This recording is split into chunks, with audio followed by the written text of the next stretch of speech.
chains of his past by which he's bound. He's got infinite possibilities, I can feel them now. If you shoot it well, then It's time to set our intentions, set our self-care, and find our focus. This is Mindful Mondays with Sahara Ali on KBLA Talk 1580.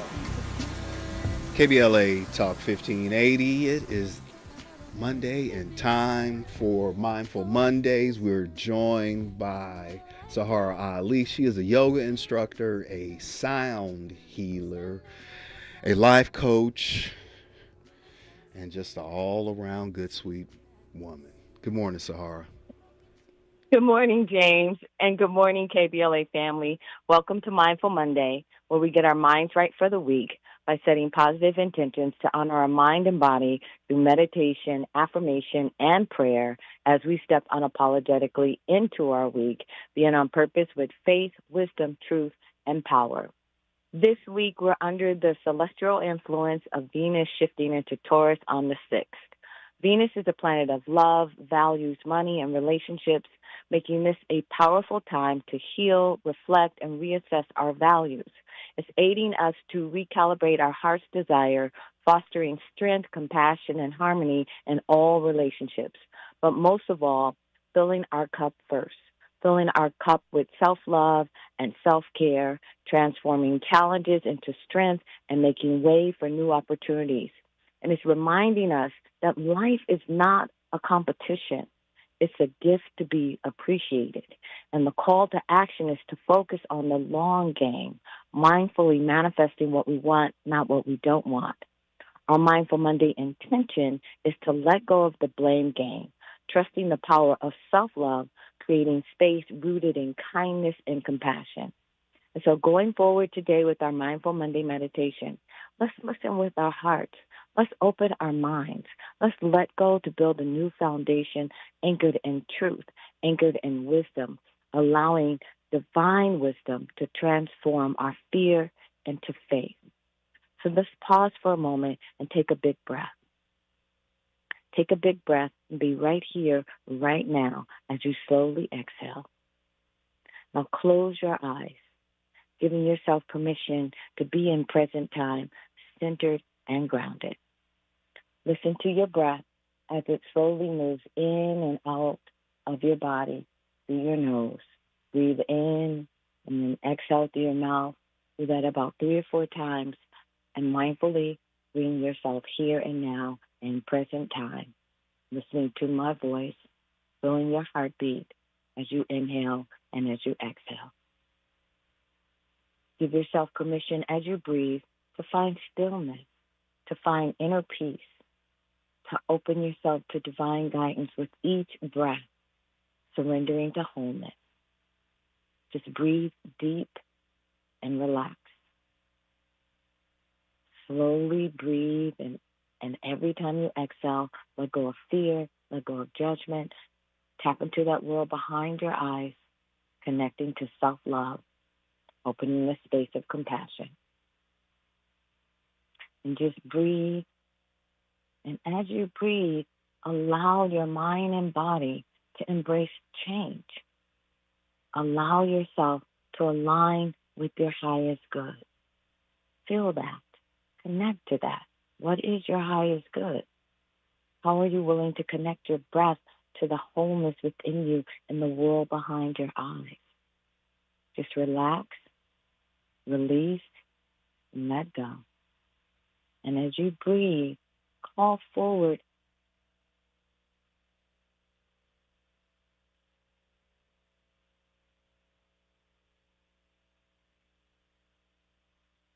release anything no longer serving your highest good. Let go of the old. Breathe in the new. Breathe in empowerment. Open your mind, your body, your spirit, and your soul to infinite possibilities. Breathe in light and love and compassion, elevating your life, nourishing your soul. Relax. Relax and just breathe. Relax, allowing yourself to feel centered. Relax and allow yourself to be willing and ready to celebrate a purpose-driven life. Being on purpose.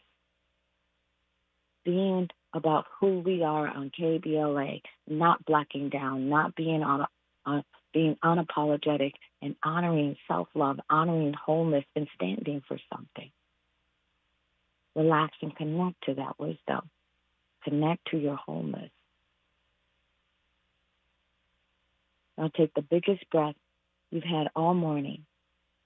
And as you slowly exhale, keeping your eyes closed, staying in that world behind your eyes, being centered, open yourself to receive our Mindful Monday affirmation for the week.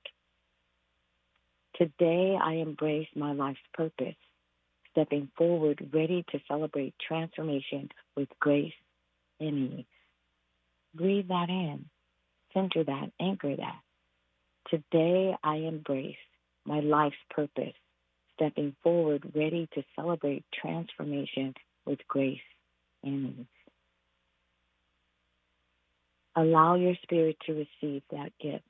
Allow yourself to understand the power you have to be the change agent at this time. Embrace your life's purpose. Step boldly, unapologetically, ready to celebrate transformation with grace and ease. Take a breath. Feel anchored, feel grounded.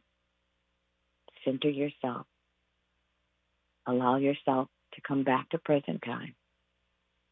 Slowly open your eyes. Feel the energy in the room.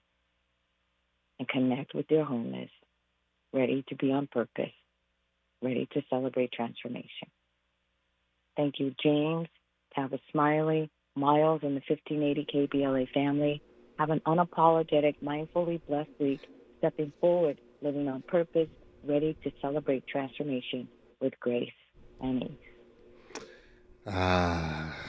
Ashe. Thank you, Sahara. You know, on my way in this morning, I was sharing with someone on the ride someone being on purpose, right? And I just want to thank you because, you know, between you and I and everybody else that listens, I listen on Mondays for you because you help me center myself for the week. So I appreciate the work that you're doing. Do you have a sound bath or something coming up soon?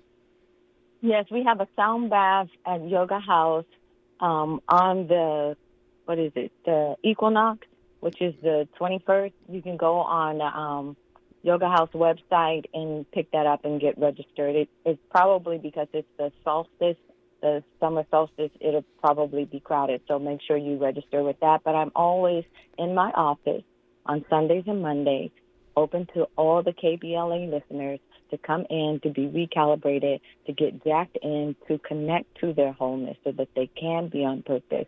I'm always available for a phone consultation, and you can call my assistant, Elise, and she will take care of you at 213-628-9783, and make sure that you say you're a KBLA listener, because we're always holding the space for our community and our family, and holding the space so that we will remember to be on purpose and to celebrate our wisdom and to make an impact at this time, honoring the spirit within us to set and enhance our life's mission. It is so important for us to remember who we are and to not black down.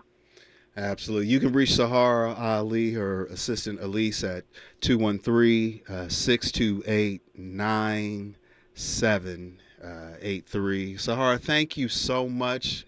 You keep doing what you're doing, and I appreciate all the work that you're doing and just that positive energy. You know, I'm going to have someone on a little bit later on, and we're going to, in the third hour, we're going to talk about emotional intelligence, which is really like my secret weapon, which, you know, that and a few other things that I work on from an introspective standpoint. You know how this clock works around here, Sahara, so we're hard up having to move forward. So when we come forward, we're going to talk about documentaries, defunding, loss of grants in a Trump era, and why film festivals have such an important place and space for our community and storytellers. Cree Ray, third generation organizer and operator of the San Francisco Black Film Festival, joins me when we come forward. Only on KBLA Talk 1580. We got your black. She's reclaiming her time on KBLA Talk 1580. More First Things First with Dominique DiPrima when we come forward. Now at Verizon, we have some big news for your peace of mind. For all our customers, existing and new, we're locking in low prices for 3 years guaranteed on My Plan and My Home. That's future you peace of mind. And everyone can save on a brand new phone on My Plan when you trade in any phone from one of our top brands. That's new phone peace of mind. Because at Verizon, whether you're already a customer or you're just joining us, we got you. Visit Verizon today. Price guarantee applies to then current base monthly rate. Additional terms and conditions apply for all offers. KBLA Talk 1580. We've got a lot to talk about. KBLA Talk 1580, connecting you with services and solutions. If you need help getting your resume in order, finding job training, or landing a job, we've got 3 great options for you. First, the City of Los Angeles has work source centers across the area offering free job support. The California Workforce Development Board can help you with everything from GED prep to vocational training at no cost to you. On the federal level, the Department of Labor's American Job Centers offer a full range of services for job seekers and businesses alike. Visit careeronestop.org, or for more info, just call California's Help Center or visit cwdb.ca.gov or call 916-657-1440. For the City of Los Angeles programs, go to ewdd.lacity.gov or call 213-744-7300. All these services are free to help you get your next job. This is a community call to action from KBLA Talk 1580. You really about to do it? 40 acres in the mule, this is bigger than the music. You really about to do it? Yeah, they tried to rig the game, but you can't fake influence. Who among us doesn't like black music? But Kendrick is right. This moment is so much bigger than music. These are serious times. We've got serious problems, and we need serious people who understand that slogans are not solutions. When you want substantial and sober analysis about things that matter to you and the ones you love, this is where you turn. We're KBLA Talk 1580, and we've got your black. Thanks for starting your morning off with a voice that speaks truth to power and the powerless, getting to the heart of what matters most in our community. This is where authentic conversation meets real action. From breaking news and politics to culture and community solutions, this is where you hear perspectives you won't hear anywhere else. This is where we come together, get informed, and make change happen. You're inside First Things First with Dominique DiPrima on KBLA Talk 1580. Good morning, sunshine. You make my day. KBLA Talk 1580 congratulates Pastor and Mrs. William Sachs Epps on their retirement from stewardship at the historic Second Baptist Church. Dr. Epps has faithfully served Second Baptist as its senior pastor for 37 years. What a legacy of love and leadership. Pastor and Mrs. Epps will be honored at a luncheon on Saturday, July 26, 11 a.m. to 2 p.m. at the Sheraton Universal Hotel in Universal City, and you're invited to attend. Noted scholar Dr. Michael Eric Dyson is the keynote speaker. For ticket information, please contact epsretirement@gmail.com or call 213-399-2103. That's epsretirement@gmail.com or call 213-399-2103. To Pastor Epps and First Lady Epps, congratulations from all of us at KBLA Talk 1580. The conversation continues right now with Dominique DiPrima on First Things First.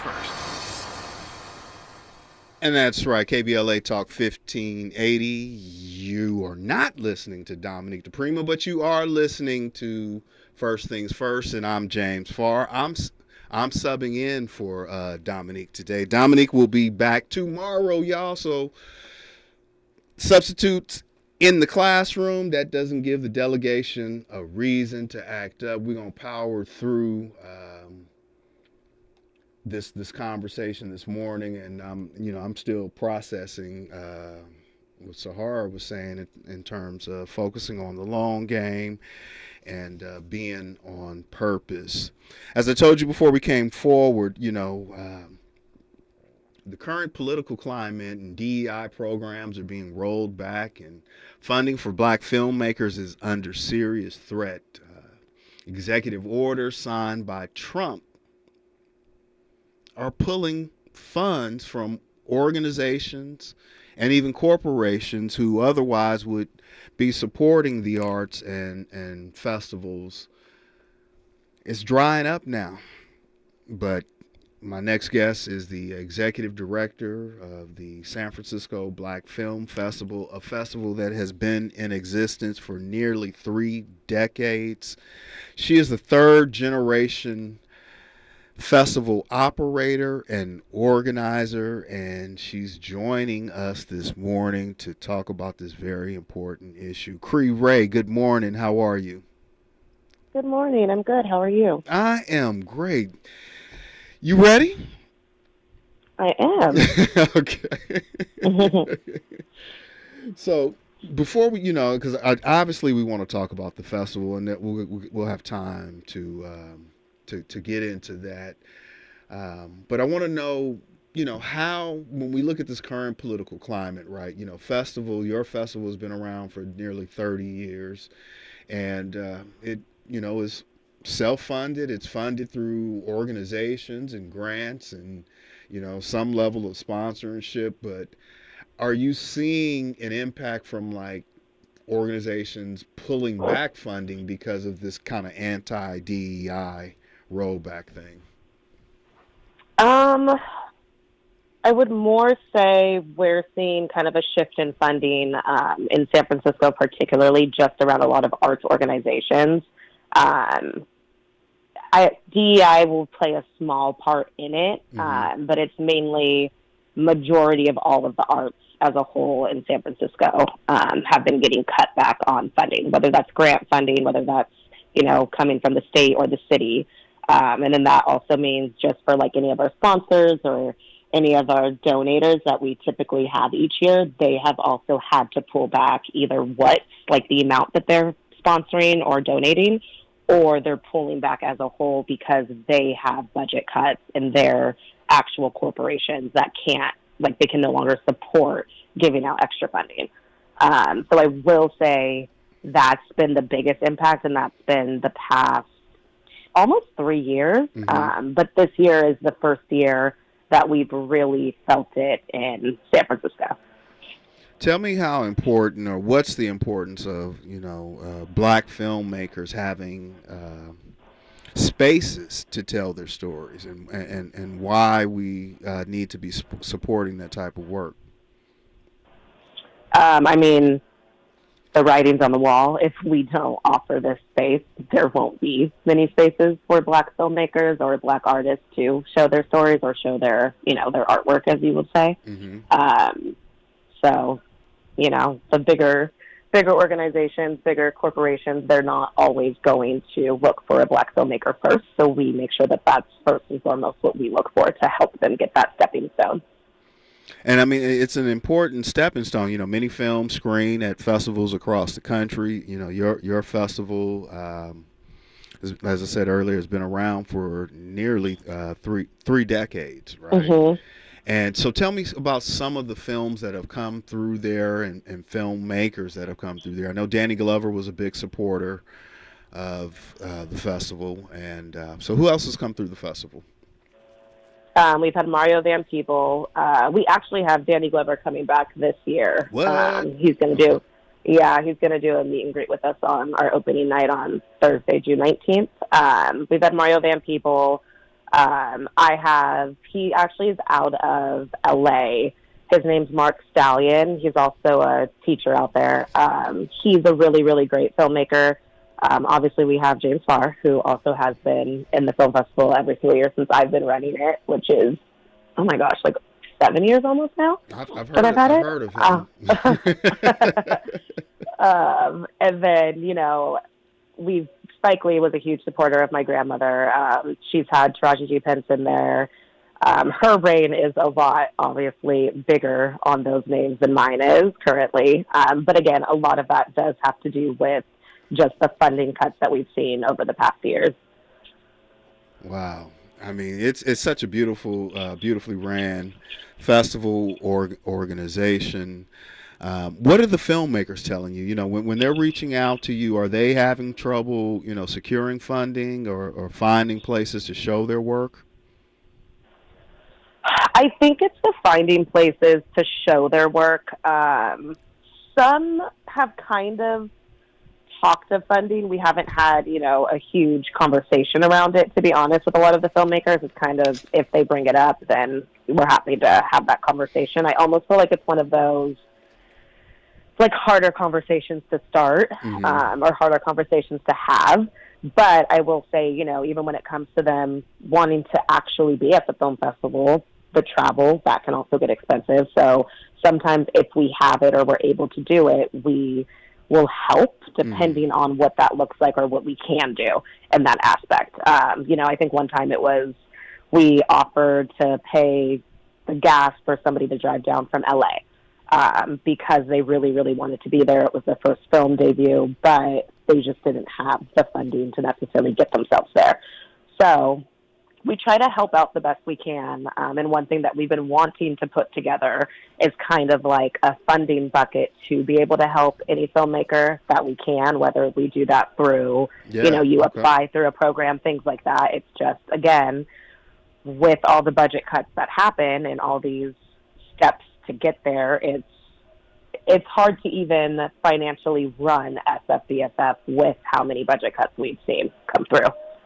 Are filmmakers, you know, because, you know, while technology and equipment have gotten less expensive, you could do more with less, and you could do things with an iPhone. Are you seeing creativity come out of filmmakers kind of differently than maybe in years past, where there's this idea that you have to have this big budget in order to put together a quality piece of art or film? Oh, yeah, definitely. I definitely will also say I hear of a lot of filmmakers like working on more projects because you can shoot a film on your phone these days. You can edit a film on your phone these days. You don't need, like you say, a big old camera, you need a big crew dependent.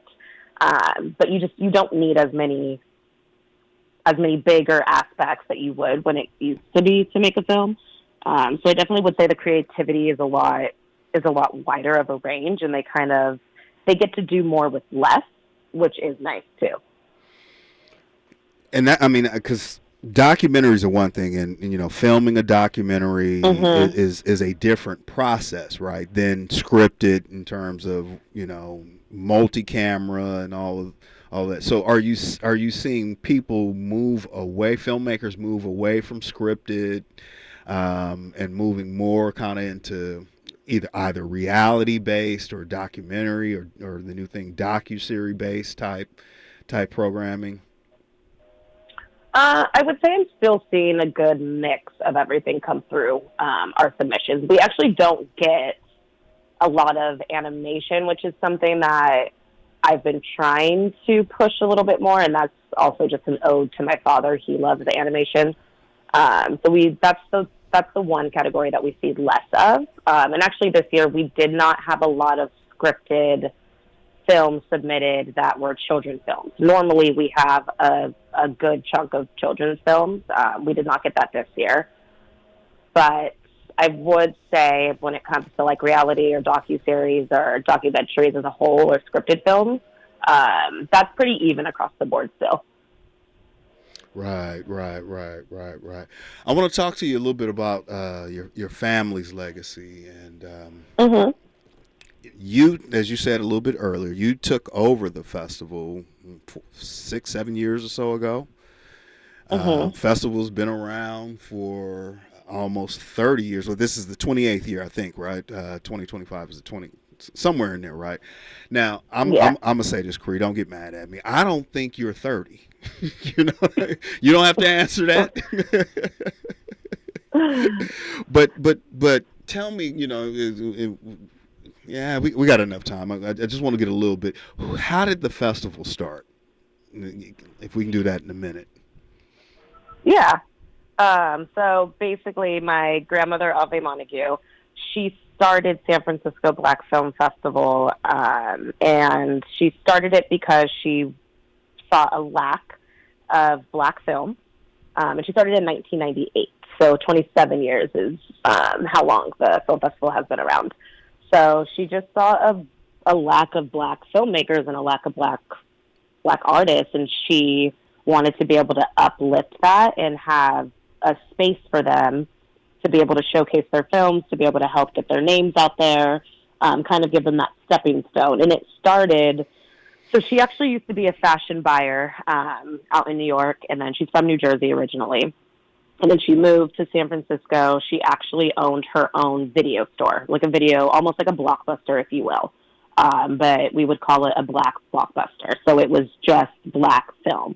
And then that's how San Francisco Black Film Festival was born. She just had a passion for Black film and wanted to see Black people thrive. Well, let's put a pin in that, because I want to pick this up on the other side, because you took over the festival, and there's been some growth. There's been a bit of heartache. There's been some challenges. You know, you had to push it through COVID. We want to talk about your father. Stay with us. News and Traffic is up next, only on KBLA Talk 1580, your ancestors' favorite radio station. A safe place to go loud. A great place for progressive politics. KBLA Talk 1580.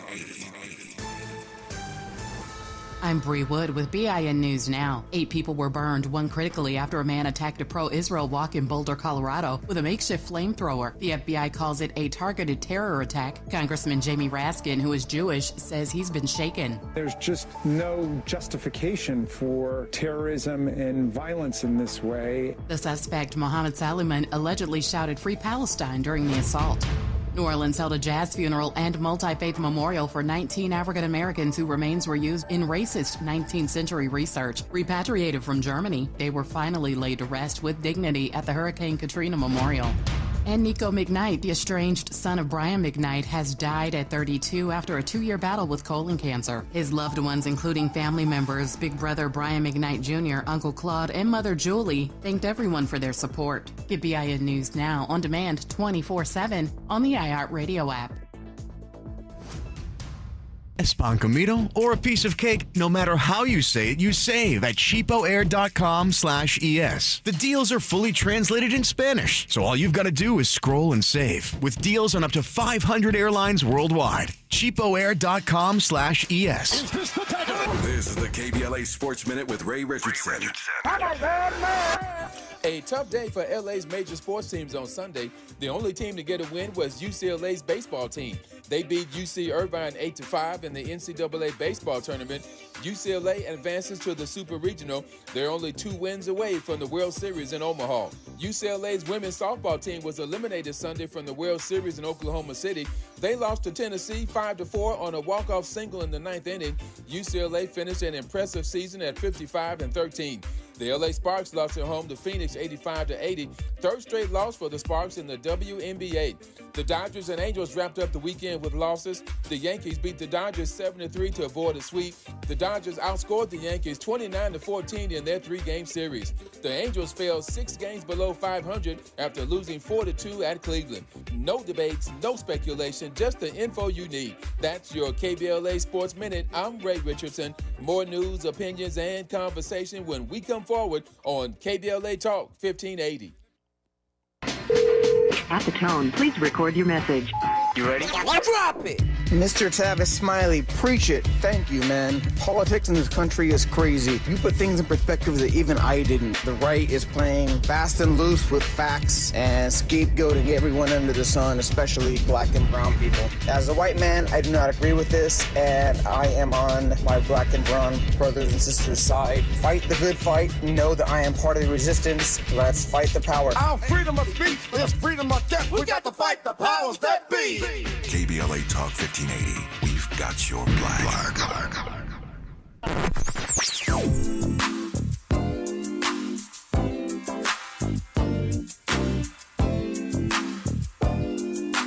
This is KBLA Talk 1580. Talk radio. That's music to your ears. We're unapologetically progressive. KBLA Talk 1580. Oh no, stomach issues again? Stomach issues? Who are you? Your pancreas. I could be the real reason for your diarrhea, gas, bloating, stomach pain, or loose oily stools. I thought it was my stomach. People often do, but any of these symptoms could mean having a condition called exocrine pancreatic insufficiency, or EPI. With EPI, the pancreas doesn't release enough enzymes to break down food, but EPI is manageable. Use the symptom checker on identifyepi.com and speak with your doctor. That's identifyepi.com. Sponsored by AbbVie. This is Joe Cordell of Cordell & Cordell. Cordell & Cordell is the largest family law firm in the country, with over 35 years of helping clients navigate divorce. That does give us certain advantages, for example, in focus and resources. But being big doesn't mean less personal or less local. Our attorneys live and work in your community, and as neighbors, they understand the challenges your families face. If you're a guy facing divorce, remember, Cordell & Cordell, a partner you can count on. 1455 Frazee, San Diego. CordellCordell.com. Yeah, yo, come on. Pick up the drums. At KBLA Talk 1580, we fight the power every day. Yeah, gotta give us what we want. Gotta give us what we need. Hey. I listen to KBLA and I love the commercials. I know what the commercials mean. I also, if I'm looking and trying to figure something out, I need something to talk to me that might hit me. And it happens on TV because, you know, every time they show a sporting event, they got the pharmaceutical companies back to back telling people how to fix the sickness on the same stuff that they sell them. So we get it. Yep, we get it too, Chuck D. And that's why at KBLA Talk 1580, we don't black down. Drop it. Our freedom of speech is freedom of death. We got to fight the powers that be. Fight the power. Fight the power. We're not for everybody, but we're for everybody. You're listening to KBLA Talk 1580. Indeed you are. KBLA Talk 1580. This is First Things First. I'm not Dominique DiPrima. I'm James Farr, but I am holding space for Dominique. Dominique's taking a day, and she will be back tomorrow. I know she misses the delegation, and I know the delegation misses her, but I'm going to do my best to take us on through this journey, these 3 hours. Our KBLA Talk 1580 4th anniversary events are fast approaching, and seating for all 4 of our special events is getting extremely tight, y'all. We're encouraging everyone to register at the KBLA.com website. If you have not, let me tell you right now, stop right now. Go to the website and register for one of our 4 events. If you're planning on attending our 4th anniversary and barbecue celebration on Juneteenth, the holiday, that's right, y'all, on the holiday, we're asking everyone to bring a food gift card of any amount so that we can support the survivors of the Altadena Eaton Canyon fire. Any amount will do. Bring that with you, but make sure you first go to the website. So right now, go to the website and sign up for our events. The events that you plan to attend, our anniversary events are all free, but seating is limited and you must register. All that means is don't call me, don't hit me up. I can't put you on the list. I can't hook you up. Make sure you get to the website and register right now. We're forward now with Cree Ray, who is the 3rd generation organizer and operator of the San Francisco Black Film Festival, which takes place later this month. It starts on June 19th and it runs through June 22nd at various venues throughout San Francisco. It's one of the longest running festivals on the West Coast. So, Cree, how you doing? We were talking about your family legacy, right? You being a 3rd generation, and you were telling us about your grandmother, who, you know, most of us just had a candy lady in the neighborhood, right? And your grandmother was actually moving VHS, right? Wasn't no DVDs that far back. And then what happened? Tell me how you end up taking over the festival. Your grandmother, your father ran it. Tell me about your father and how you end up taking over the festival. Yeah, so in 2009, my grandmother, Ave Montague, she passed away. It was right after. So she also did a lot of PR for San Francisco. That's what she was first and foremost, was a publicist. Mm-hmm. So she actually threw the inaugurational party for President Obama at the Metreon. So a couple days after that event, she had a stroke and sadly passed away, and that was 2009. So then that's when my father moved back to San Francisco from Atlanta. He took over the San Francisco Black Film Festival. He ran it for, he passed away, 2020? So he ran it for about 10, 11 years. Mm-hmm. And so then when he passed away is when I ended up taking it over. And he passed away during COVID. So I was the first festival to also open back up in the city, right when you were allowed to open things back up. So I guess when COVID was still a thing, but we weren't locked up anymore, Mm-hmm. I guess is how you could say that. Mm-hmm. And then I had one of the first festivals. It was Juneteenth. So city ordinance opened up, events on that Juneteenth weekend. And then, I've been doing it since. What have you learned from, because from your father, basically your family legacy, because, you're Mm-hmm. literally growing up in this, right? And I'll just say it, right? I've watched you mature in this space. I watched you one of the early years, kind of wide-eyed and getting your footing, right? There was a lot of emotion. You had folks telling you what to do and how your grandmother did it and how your dad did it, and now it's you holding up that legacy. What lessons have they taught you? Let's see. I feel like with my grandmother, first and foremost, is perseverance, I would say. She was definitely not a force to be reckoned with, for sure. Her style was just a little bit more, I guess you could say, direct, but it was direct about certain things. And then I see where you got that from. Yeah, and then through my father, I would say, I don't know how to say this necessarily, but Black church, take your time, baby. He didn't deal with a lot.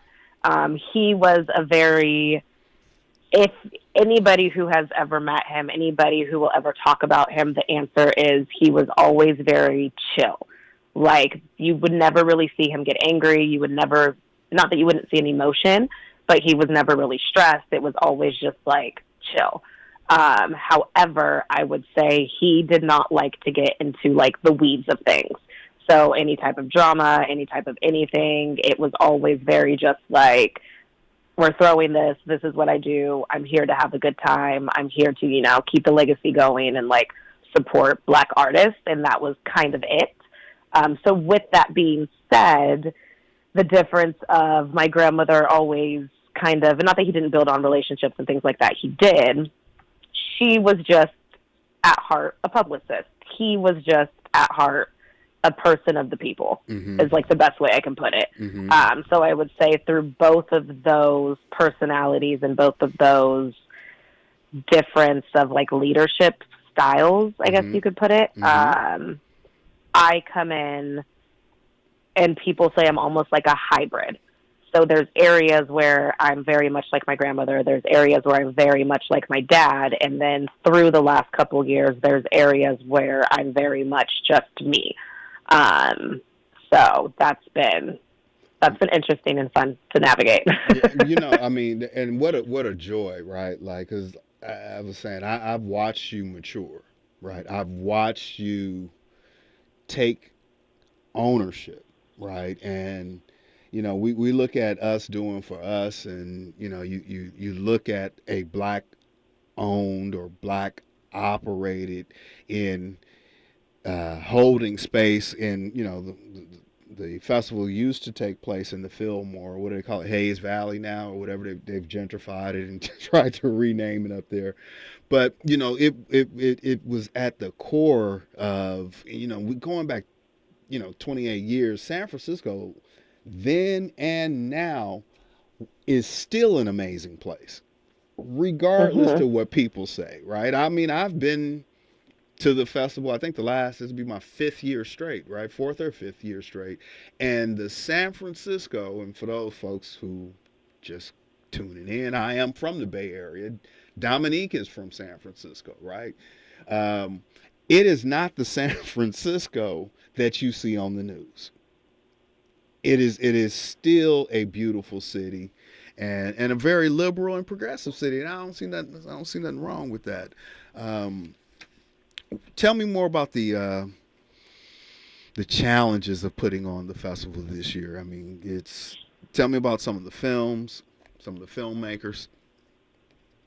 Yeah. I guess first we can kind of go through challenges, because then I feel like the filmmakers will end it on a lighter note.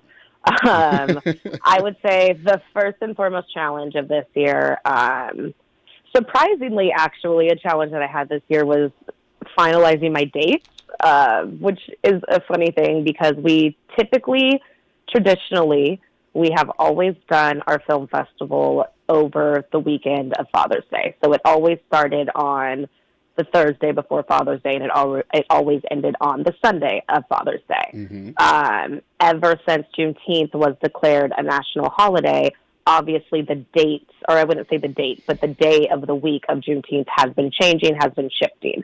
So this year, Juneteenth ended up on a Thursday, which is the 19th. Mm-hmm. So I moved my date this year, and we started on the 19th and on the 22nd. That was actually a hard decision to make, and I don't know what I'll say it. Like, I don't know what I was thinking or how I was processing it, but I guess I assumed that our Fillmore, because every Juneteenth Saturday, we always have a huge street fair on Fillmore. Mm-hmm. And it goes from, just the bigger area of the Fillmore district. Or like you say, people are trying to change the name. It will always just be Fillmore. It's not going to be, it's not going to be Hayes Valley. Some people can call it Western Edition. That part's fine, but it's never going to technically be deferred as Hayes Valley. They can try, but it's not going to happen. It's just at our root, it's Fillmore.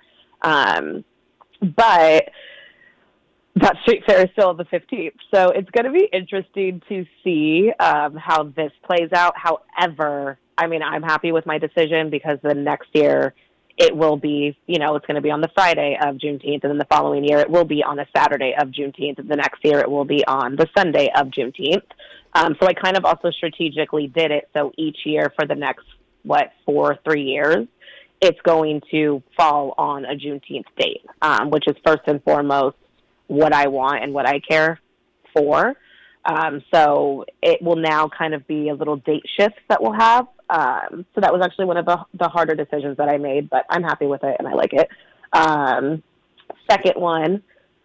Well, let's put a pin in that, right? Because I got to move this forward. I got to pay some bills, but I do want to continue. I want to learn about the festival this year, like some of the films and some of the things that you're excited about, and you can tell us more of what's happening over that schedule. I'm joined by Cree Ray, who is the organizer and operator, executive director of the San Francisco Black Film Festival, and they have an festival coming up for Black filmmakers later this month, and we're talking about the importance of Black filmmakers and holding space. You're listening to First Things First, KBLA Talk 1580, your ancestors' favorite radio station.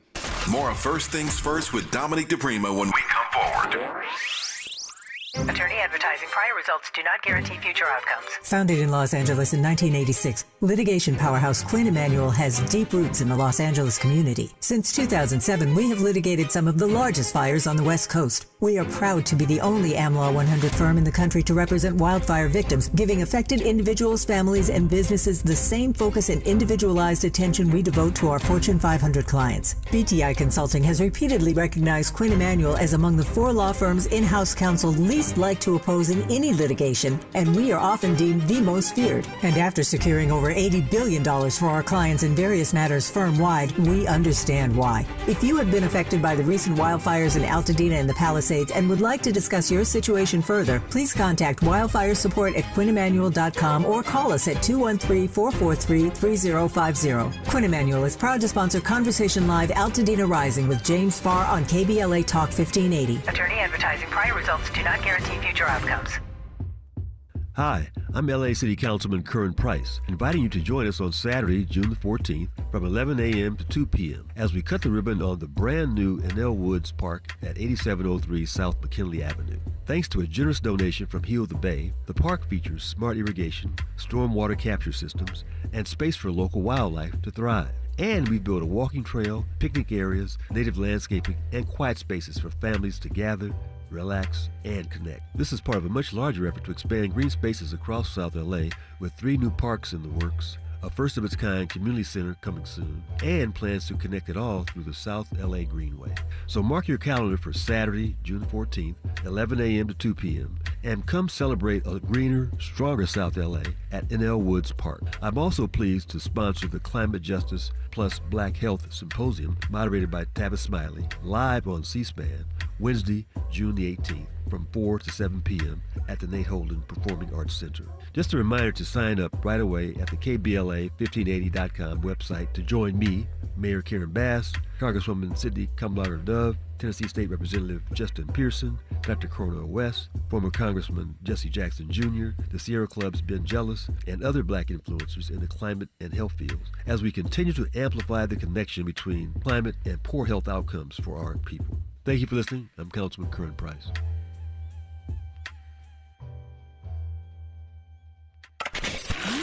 We've got a lot to talk about. I'm Reverend Gerald, the life coach. Is someone you love struggling with addiction and mental illness? Is improving your family's health important? Want to leave a legacy that your family can grow? Are you ready to enhance your perception of life experiences? Then wake up weekends at 7 a.m. with Urban Family Focus and get the wisdom, opportunity, resources, and motivation to live your best life. Join the conversation on Urban Family Focus Saturday and Sunday at 7 a.m. Unapologetically progressive. KBLA Talk 1580. We've got your black. Lena Bloom for the Bail Project. Imagine you're stuck in a jail cell and you can't afford bail and someone offers you a way out. Just plead guilty and you can go home and kiss your kids goodnight. What do you do? What thousands have. You plead guilty whether you are or not. Cash bail makes poverty a crime. That's why the Bail Project helps those who can't afford it while fighting to end cash bail, because freedom should be free. Brought to you by the Ad Council. This is KBLA Talk 1580, where everybody is somebody and nobody is a stranger. You belong here. Yep. KBLA Talk 1580. Everybody is somebody. That means you. That means me. You're listening to First Things First. I'm subbing in for Dominique DiPrima. I'm James Farr, and I think Miles, I think I can get used to this hour. I'm not sure. I'm not committing to anything, brother. Doing it, maybe. Yeah. Okay. All right. Well, we're gonna keep doing the thing. I got Cree Ray joining me. She is the executive director, organizer, and operator of the San Francisco Black Film Festival, and they have their, I think it's 28th annual, Cree? I mean, or are we just calling it 27th? 27th. But who's counting, right? The festival is 27, and Cree, well, we're going to leave that alone. But we're so proud. I'm proud of you. You know, I've seen your maturation, and I just can't laud that enough. And how you just have taken It's the generational thing that I think that I'm most excited about, Cree. I never met your grandmother. I didn't know your father, but I feel like I know them, right? Because they say you could tell the tree it is by the fruit that it bears, and you come from some good genes, right? As my big mama would say, you got good stock. Right, you raised by some good folks, and so proud of you. And I know that they are proud of you. Do you feel their presence with you as you're going through this process? Yeah, I definitely do. Some moments stronger than others, obviously, but yeah, I do. Yeah, that's heavy. So tell me about the festival. It starts on the 19th. Work me all the way till Sunday. What's happening? Mm-hmm. So our opening night on Thursday, June 19th, it's going to be like a Bay Area based night. So filmmaker Kevin Epps, who has been around since the beginning, my grandmother kind of helped spearhead and found him. So we're opening up with him. We also have another film called Vibeland by Rodrigo Williams. And it's actually a really cool film. It basically turns San Francisco into like a zombie land. So you see a lot of those, well-known neighborhoods, and they kind of go through the city that way. Mm-hmm. And then we also have a film called Baldy, which is a filmmaker based out of New York. And it's his name's Melvin Taylor II. And it basically is a dramedy. So he's going through having, a receding hairline. And with those receding hairlines, it goes into distant memories of his childhood. So he navigates that as he's getting ready for a birthday party that night. It's actually really funny. Sounds hilarious. It's a good one. And then we also have a film called Don't Hang Up. That will be, Baldy will be happening on Friday night, which is also our third annual comedy night. And we have Tammy T. Love out of Oakland, who will be hosting and headlining that night. Mm-hmm. And then for Saturday, we have a film called Don't Hang Up by Ronald McCants. And this one actually really speaks to mental illness, which is something for the last couple of years that we've tried to make sure that we're hitting in the film festival, and it's just done in a really beautiful way. Like it's heavy, but it doesn't feel like it's really that heavy as they kind of take you through that story. And then on Sunday at the library, we basically just have a documentary focused day, which we have your two films showing on Sunday, June 22nd. Yep, at the SF Public Library as well.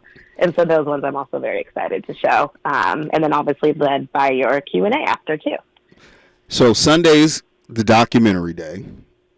Mm-hmm. That's all, that's my favorite. And KB delegation, I am screening 2 films at the festival this year. It's become like a pilgrimage for me, to just go up there. A lot of people chase festivals for fame, fortune, clout. For me, it's just about the art and, being able to tell stories. I'm telling a story about, in one of the films, from Nassau to Altadena, a story told from Altadena about a prominent family, black family, legacy family in Altadena that I actually produced before the actual fire happened. And I won the festival with you couple of times. So I look forward to coming back to the festival year after year and networking and just like really being in community. It's not about the awards. It's not about, I'm not looking for a deal or anything. I'm just looking to be in community, and any excuse I can have to get back to the Bay, I definitely want to do that. How can people get in touch with you, Cree? Are tickets on sale now? We got about a minute left. Yeah, so tickets are on sale now. You can just go to the website, sfbff.org. Again, that's sfbff.org. So just each first letter of San Francisco Black Film Festival.org. We also are on Eventbrite, same thing. You would just type in Eventbrite/SFBFF if you just want to go straight to tickets that way. We have a couple of giveaways coming up, so also follow us on Instagram at SF Black Film Festival. And then, obviously, biggest part that we can never ask enough of, donations and sponsorships always, especially with all of those budget cuts that have come through. The arts communities, arts organizations within San Francisco, and just Black organizations as a whole. Even if it's not San Francisco Black Film Festival, if you ever want to help out a Black organization that's within your own city, your own hood, just make sure that you're supporting all Black organizations as a whole as well. Last quick question. It's a quick answer. Film Girl just hit me on the DM. How many films are submitted, and how many do you select each year? Or maybe this year, or any given year for that matter. So this year we had about 170 films submitted, and we are at about 35 films being played. Each year will vary on how many films are submitted versus how many films are being played.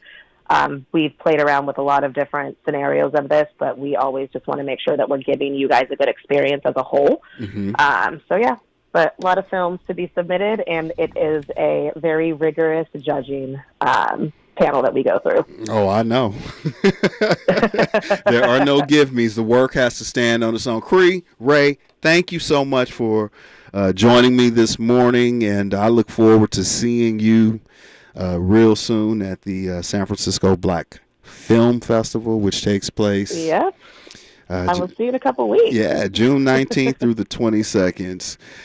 We got a lot more to talk about this morning. You know, I'm going to pull out my secret weapon. Y'all know I am Dominique's favorite adversary on the mic, right? But I got a weapon, right? It really keeps me centered and grounded.